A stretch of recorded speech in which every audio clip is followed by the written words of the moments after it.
All right, hey guys, I'm making this video as I'm preparing to take my test for the NASM exam.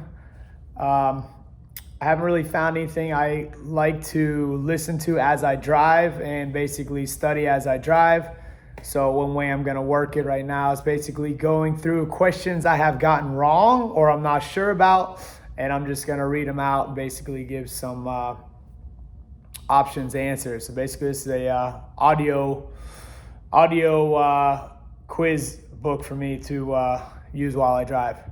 All right, so for hypertensive clients taking medications that will influence heart rate, which of the following methods to establish training heart rate is the most appropriate?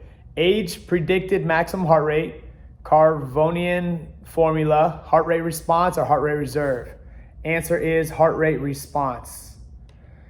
Question number 2, Davis law states which of the following? A chronically shortened muscle will demonstrate poor neuromuscular efficiency. Soft tissue model along the lines of stress. A tight agonist muscle will decrease neural drive to its functional antagonist. The body will seek path of least resistance during functional movement patterns. Correct answer is soft tissue models along lines of stress.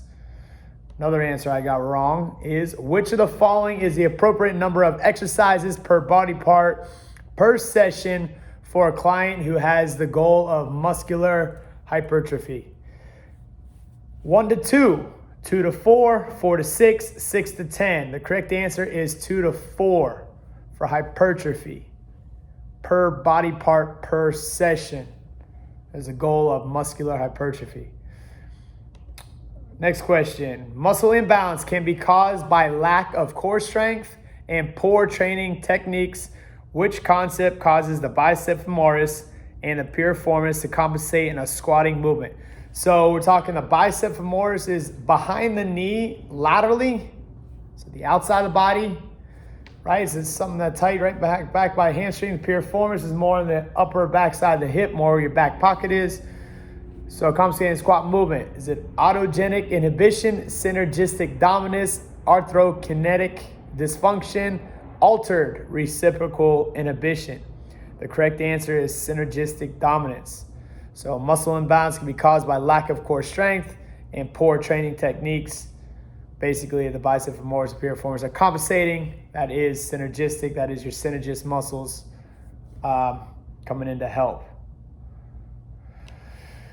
19, which of the following vitamins and minerals are known to have the greatest potential for excess dose in dietary supplements? Vitamin A, vitamin D, iron and zinc. Vitamin B, vitamin C, folic acid and biotin. Beta-carotene, vitamin E, vitamin K, and niacin. Iodine, magnesium, copper, and fluoride.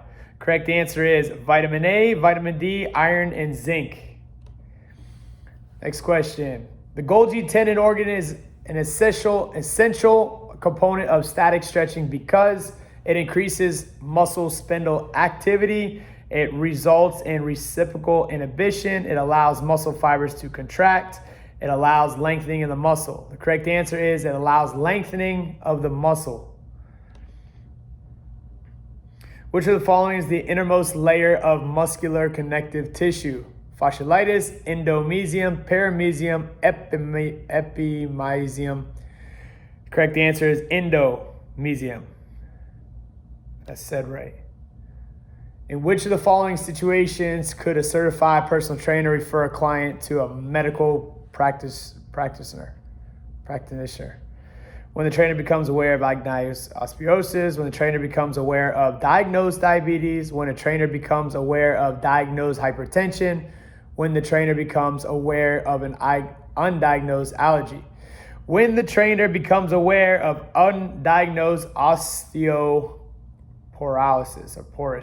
osteoporosis. More minutes. When assessing your client's resting heart rate, what location provides the most accurate measurements?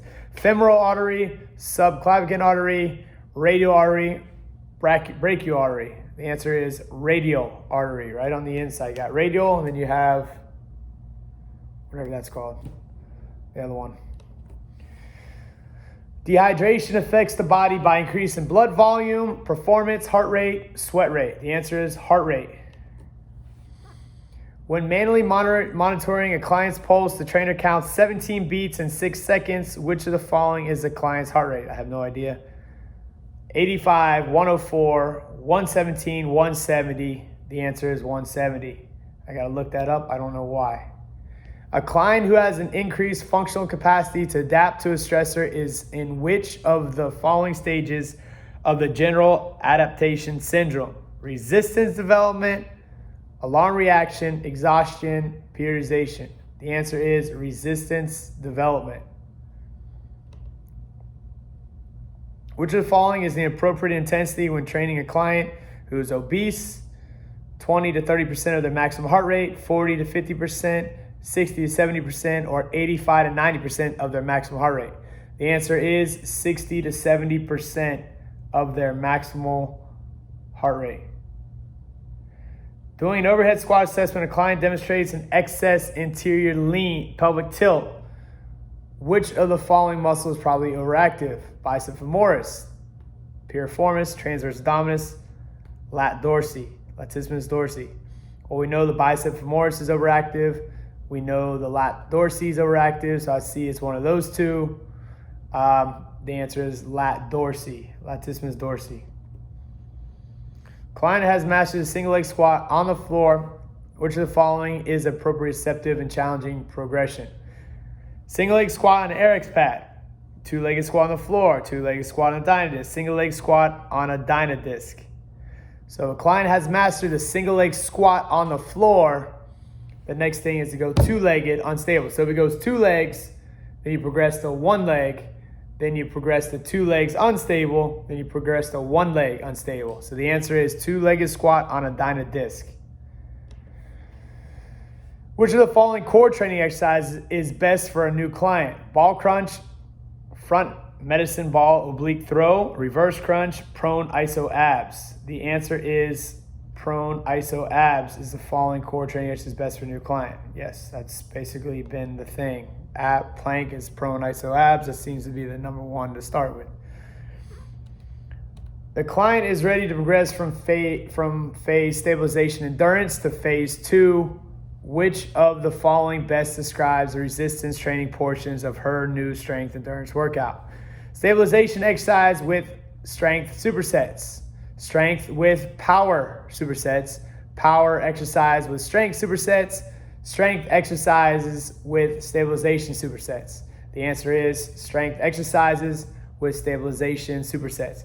Clients ready to progress from phase 1, stabilization, to phase 2. Phase 2, there's three phases in there. There's strength endurance, strength hypertrophy, strength power, or maximum strength. Then there's power. So basically that's what we're talking about. If you're going to superset, you're going to go from strength with a stabilization superset. 63. It's going longer than I want. How many ounces of water should a client consume immediately after exercise for every pound lost? 6 to 12 ounces, 16 to 24, 24 to 32, 32 to 48. The answer is 16 to 24 ounces water should consume immediately after exercise for every pound lost. Why? I'm not going to go into why. Which of the following is an expected systolic blood pressure for a healthy client? 80 mmHg, 95 mmHg, 120 mmHg, 135 mmHg. Answer is 120 mmHg.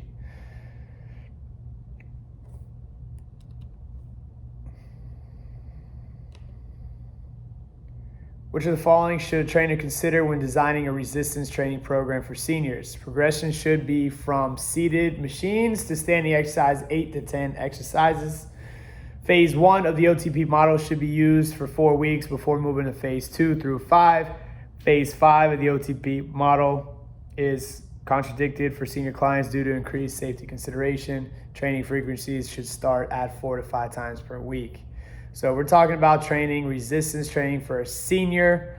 following should a trainer consider when designing? Progression form from seated machines, standing at 8 to 10. That sounds like a good progression. Phase 1 of the OPT model should be for use for 4 weeks. That sounds right.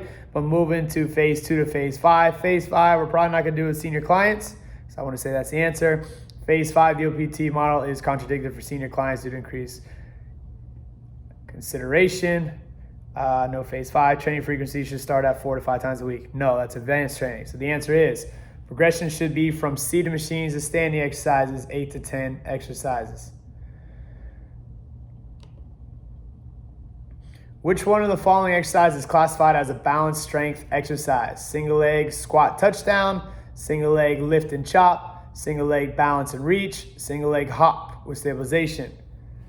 The answer is single leg squat touchdown, a balanced strength exercise. They're all single legs, so it's all balanced pretty much. Now when you add strength, squat touchdown, minimum spinal movement, sounds like strength to me. Lift and chop, that sounds like a single leg stabilization because you're taking yourself off stable.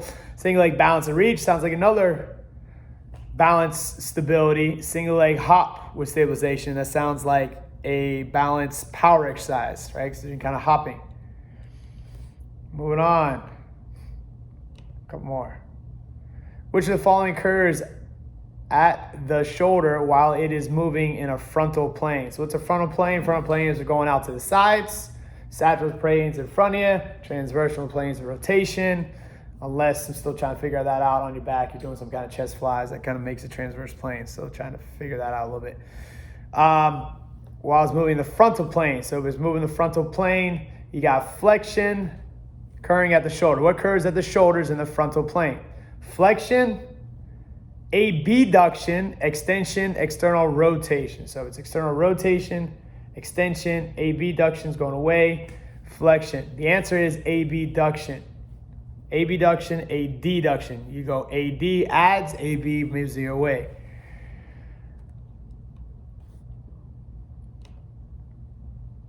To ensure proper front side mechanics during sprinting, the ankle must be in a position of plantar flexion, eversion, dorsiflexion, or inversion. The answer is dorsiflexion.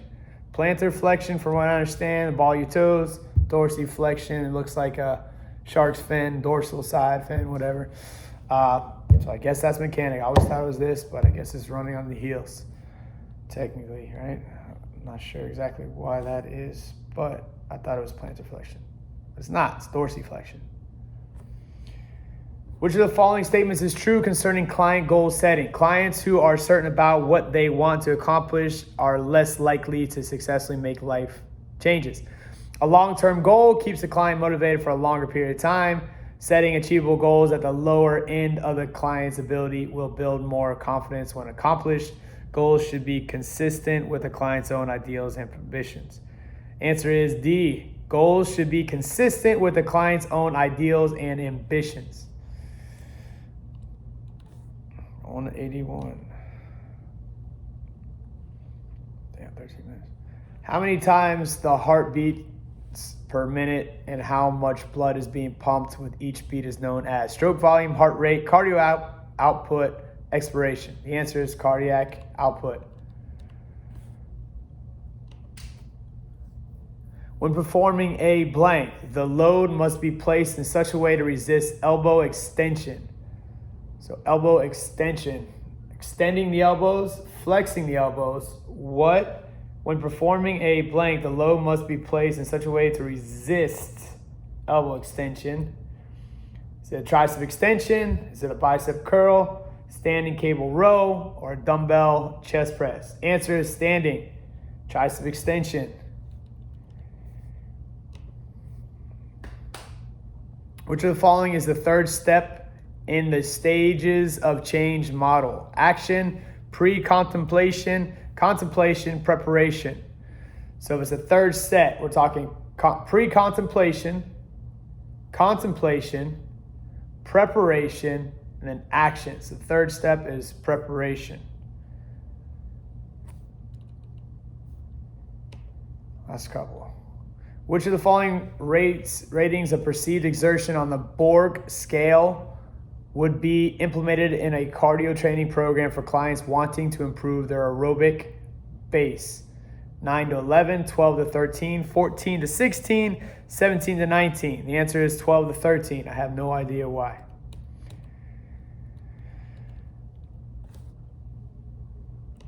Last 5.